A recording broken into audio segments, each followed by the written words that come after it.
अब बात करते हैं असम की। सोमवार यानी कि 12 जुलाई को असम के विधानसभा का सत्र शुरू हुआ, लेकिन विधानसभा सत्र के पहले दिन ही काफ़ी हो हंगामा हुआ। विपक्षी पार्टियों ने बढ़ती महंगाई को लेकर असम विधानसभा में काफ़ी हंगामा किया, मगर अधिक हंगामा एक बिल को लेकर हुआ। असम सरकार ने विधानसभा सत्र के पहले दिन ही आसाम कैटल प्रिजर्वेशन बिल को विधानसभा में पेश कर दिया, जिसके बाद इस बिल को लेकर विधानसभा में जमकर हंगामा हुआ। माननीय अध्यक्ष महोदय, the Assam cattle preservation bill 2021 विधेयकখন मैं सदनत उत्थापन करिलो। कांग्रेस और एआईयूडीएफ ने इस बिल के पेश होने के बाद सरकार पर आरोप लगाया कि सरकार इस बिल के तहत असम में धर्म के आधार पर बंटवारा करना चाहती है और इस बिल के तहत मुसलमान समुदाय को टारगेट करने का प्रयास किया जा रहा है। राज्य के भीतर जो मुस्लिम आबादी है उसे टारगेट करने का प्रयास इस बिल के तहत किया जा रहा है। ऐसा आरोप कांग्रेस और एआईयूडीएफ समेत तमाम विपक्षी दल ने विधानसभा सत्र के पहले दिन असम सरकार के ऊपर ये सारे आरोप लगाए।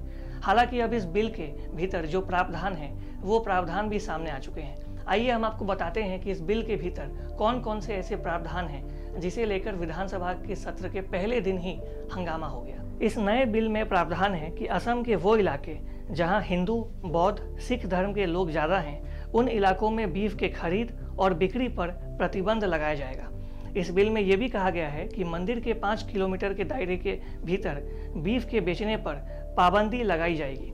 बिल में ये भी कहा गया है कि सही दस्तावेज के बिना असम के भीतर या असम के बाहर कैटल्स यानी कि मवेशियों के यातायात पर रोक रहेगी। इस बिल में ये कहा गया है कि प्रशासन के परमिशन के बाद वो कैटल या मवेशी जो 14 साल से अधिक की उम्र के हैं उन्हें कुछ शर्तों के साथ स्लॉटर किया जा सकता है, मगर किसी भी तरह की गायों की हत्या पर प्रतिबंध लगाने का प्रस्ताव इस बिल में है, जिसके तहत असम में किसी भी तरह की गौ हत्या नहीं हो सकती है। इस कानून का जो भी व्यक्ति उल्लंघन करता हुआ पाया जाता है उसे 3 से 8 साल तक की सजा हो सकती है। इस तरह के प्रावधान इस बिल में है। इसके अलावा 5 लाख तक का जुर्माना भी उस व्यक्ति को देना पड़ सकता है। अगर कोई व्यक्ति इस कानून को दोबारा तोड़ता है तो उसके लिए सजा दोगुना हो जाएगा और जो जुर्माना है उसे भी दोगुना वसूला जाएगा। ऐसा इस बिल के ड्राफ्ट में प्रावधान है।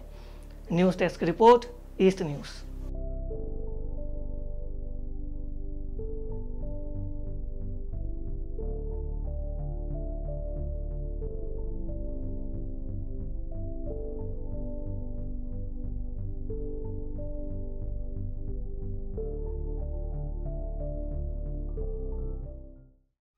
Thanks for watching.